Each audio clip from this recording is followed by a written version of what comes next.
بسم اللہ الرحمن الرحیم۔ السلام علیکم۔ نیوز انالیسز کی ایک نئی ایپیسوڈ کے ساتھ میں ہوں سید عارف بہار۔ ناظرین، چند ماہ تک خاموشی رہنے کے بعد پاکستان کی سیاست میں ایک بار پھر سائفر کی صدائیں بلند ہونا شروع ہو گئی ہیں۔ یہ وہی سندیسہ ہے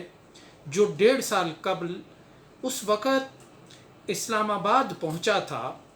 جب یہاں کی سیاست کے تالاب میں ایک ارتعاش واضح نظر آ رہا تھا۔ یوں لگ رہا تھا کہ عمران خان اور ملٹری اسٹیبلشمنٹ کی محبت اور تعاون کا مشہور زمانہ ایک پیج پھٹنے کو قریب تر ہے۔ اسٹیبلشمنٹ عمران خان سے اکتا چکی تھی اور وہ ان کے مستقبل کے ارادوں اور عزائم اور طویل عرصے تک منظر پر رہنے کی خواہش کے خوف کا شکار تھی اور شک اور تذبذب کے بال اعتماد کے شیشے میں نمایاں ہو رہے تھے۔ اس وقت جب پاکستان میں زمین ہموار ہو چکی تھی اور عمران خان کی رخصتی کے تمام سامان مکمل تھے، امریکہ سے ایک مراسلہ چلا جو پاکستان پہنچا، جس میں امریکہ کے انڈر سیکرٹری ڈونلڈ لو نے پاکستان کے لیے ایک ملفوف پیغام دیا تھا، امریکہ میں پاکستان کے سفیر اسد مجید خان کے ذریعے، جس میں کہا گیا تھا مبینہ طور پر کہ عمران خان کے خلاف جو تحریک عدم اعتماد آنی ہے اسے کامیاب ہونا چاہیے۔ اگر وہ کامیاب ہو گئی تو سب کچھ معاف کر دیا جائے گا، اور اگر وہ ناکام ہوئی تو پھر پاکستان کو سنگین نتائج کی دھمکی دی گئی تھی، یعنی بھگتنا پڑیں گے۔ یوں تو پاکستان اور امریکہ کے جو رشتوں کی، جو تعلقات کی کہانی ہے، اس میں اس طرح کی زبان کا استعمال کوئی نئی بات نہیں ہے، نہ اس طرح کے سائفر آنا، نہ اس طرح کے مراسلے آنا، نہ اس طرح کے پیغامات آنا، اور نہ ہی اس طرح کی کوئی دھمکی آمیز ٹیلی فون کال آنا پاکستان میں کوئی معیوب اور اجنبی سی بات رہی ہے۔ بہت دور کی بات نہیں ہے، ابھی چند ہی برس پہلے ہم اس پر دڑا دڑ لکھتے چلے آ رہے تھے کہ جب امریکہ کے ایک وزیر خارجہ کولن پاول نے پاکستان کے صدر جنرل پرویز مشرف کو فون کر کے ایک آبجیکٹیو ٹائپ سوال پوچھا تھا کہ آپ ہمارے ساتھ ہیں یا طالبان کے ساتھ، جنرل پرویز مشرف نے لمحہ بھر کے توقف کیے بغیر یہ جواب دیا تھا کہ حضور والا ہم آپ کے ساتھ ہیں۔ اس کے بعد پاکستان نے اپنا کندھا پیش کیا اور امریکہ نے بمباری کر کے طالبان اور ملا عمر کی حکومت کی اینٹ سے اینٹ بجا دی تھی۔ اسی دور میں تورا بورا کے جو پہاڑ ہیں ان کا چکنا چور کر دیا گیا تھا اتنی خوفناک بمباری کے ذریعے، یہاں تک کہ اسامہ بن لادن جو وہاں دہائیوں تک رہنے کی پلاننگ کر کے ان پہاڑوں میں بیٹھے تھے اور جن کا خیال یہ تھا کہ ان پہاڑوں کو تسخیر کرنا امریکہ کے بس میں نہیں ہوگا، امریکہ نے کارپیٹ بمنگ کر کے ان پہاڑوں کا ستیہ ناش کر دیا تھا، اور اسی کے نتیجے میں اسامہ بن لادن کو وہاں سے نقل مکانی کر کے اپنے لیے نئے جہان تلاش کرنے پڑے تھے۔ وہ بھی ایک سائفر ہی تھا جو جنرل پرویز مشرف کو ٹیلی فون کی صورت میں دیا گیا، اسی طرح کا ایک پیغام تھا، اور وہ ملفوف بھی نہیں تھا، بہت کھلے لفظوں میں تھا۔ اس لیے یہ جو پیغام عمران خان کی حکومت کے آخری دنوں میں آیا، اس میں کوئی اچنبھا نہیں ہونا چاہیے تھا۔ فرق یہ ہوا کہ عمران خان بہت سے اندازوں کو، بہت سی تعبیرات کو اور بہت سے تجزیوں کو غلط ثابت کرتے ہوئے اٹھ کھڑے ہوئے۔ نہ صرف وہ باہر سے آنے والے سائفر کے خلاف اٹھ کھڑے ہوئے، بلکہ ان قوتوں کے خلاف بھی اٹھ کھڑے ہوئے کہ جو انہیں گھیر گھار کے ایوان سے باہر کی راہ دکھانے کی منصوبہ بندی کیے بیٹھی تھی، اور یوں ایک کشمکش کا آغاز ہو گیا۔ انہوں نے ایک بار ایک بڑے جلسے میں ایک کاغذ نکالا اور ہوا میں لہرایا اور کہا کہ یہ وہ دھمکی ہے جو مجھے دی گئی ہے۔ اس خطاب میں انہوں نے بالخصوص ذوالفقار علی بھٹو کا تذکرہ کیا اور انہیں ایک محب وطن قوم پرست رہنما کی طور پر یاد کیا۔ صاف نظر آ رہا تھا کہ امریکہ پاکستان پر اپنا دباؤ بڑھائے ہوئے ہے اور آنے والے دنوں کی منصوبہ بندی میں یہ مہرہ اس بساط پر اور اس مقام پر فٹ نہیں ہے، کیونکہ ایبسلوٹلی ناٹ کہنے والا جو رویہ ہے وہ بین الاقوامی سیاست میں اس انداز سے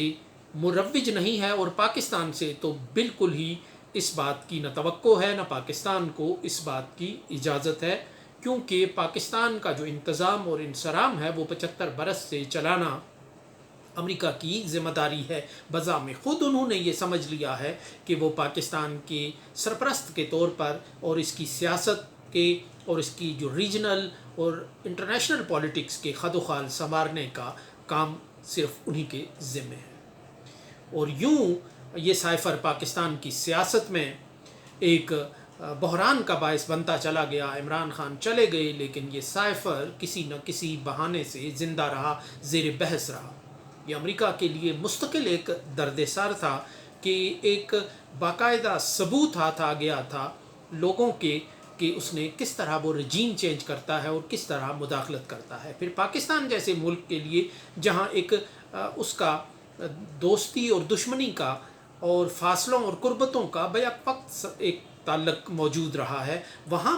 اس بات پر مہر تصدیق ثبت ہونا کہ امریکہ پاکستان میں حکومتوں کے بناؤ بگاڑ میں کردار ادا کرتا ہے، ایک خاصی مشکل صورتحال تھی امریکہ کی۔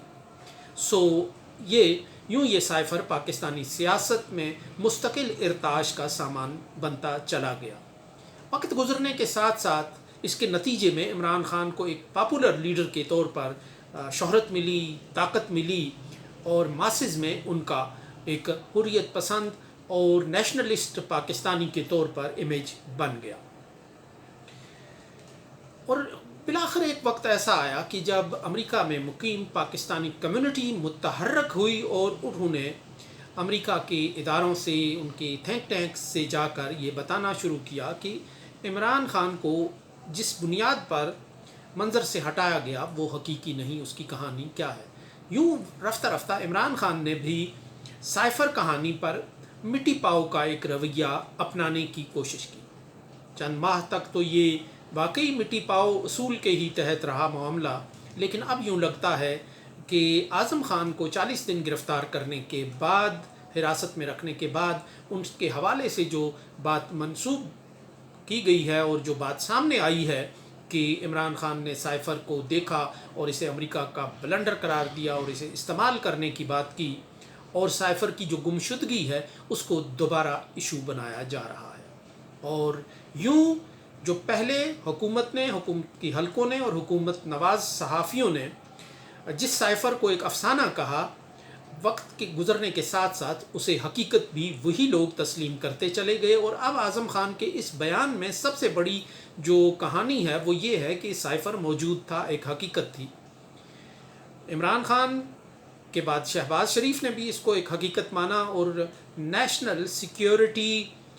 کونسل نے، کمیٹی نے بھی اسے ایک حقیقت مانا۔ ظاہر ہے کہ جو ڈیمارچ دیا گیا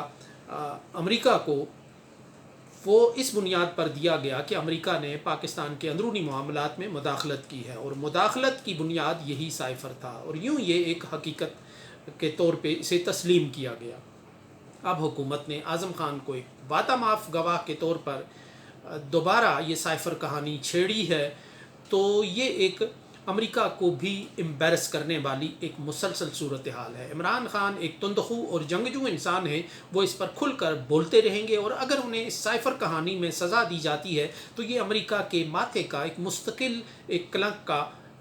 داغ جو ہے، ٹیکہ جو ہے، یہ مستقل رہے گا کہ امریکہ نے کس طرح مداخلت کی تھی پاکستان میں، اور اس سائفر کے نتیجے میں، اس سائفر کیس میں اگر عمران خان جاتے ہیں تو یہ امریکہ کے لیے ایک مستقل درد سر رہے گا۔ پاکستان اور امریکہ کے تعلق کی ایک سب سے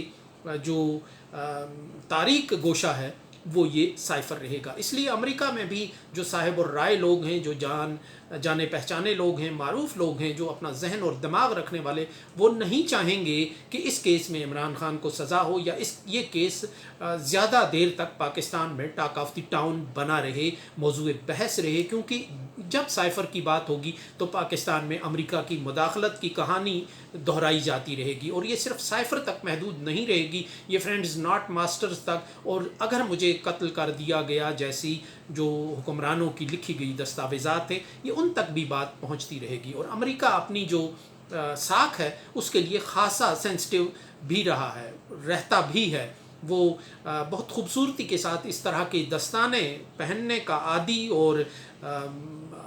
اس کا وہ ایک ریکارڈ رکھتا ہے کہ جن دستانوں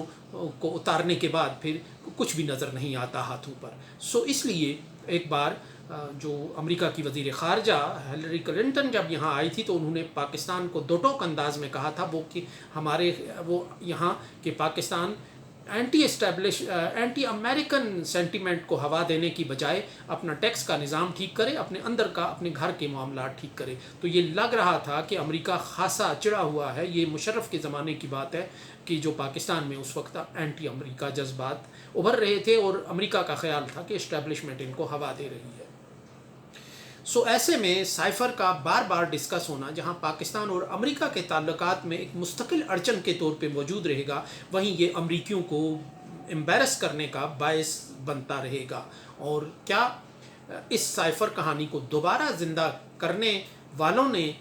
اس طرف دھیان دیا ہے؟ کیا وہ ایسا سمجھتے ہیں؟ کیا ان کی توجہ اس جانب مبذول ہوئی ہے کہ وہ جو پینڈورا باکس کھول رہے ہیں، وہ اس کے نکلنے والی اس سے جو بلائیں ہیں وہ کتنی دور تک جائیں گی اور بستی میں کہاں کہاں تک پھیل جائیں گی؟ اس کے ساتھ ہی اجازت دیجیے. اللہ نگہبان.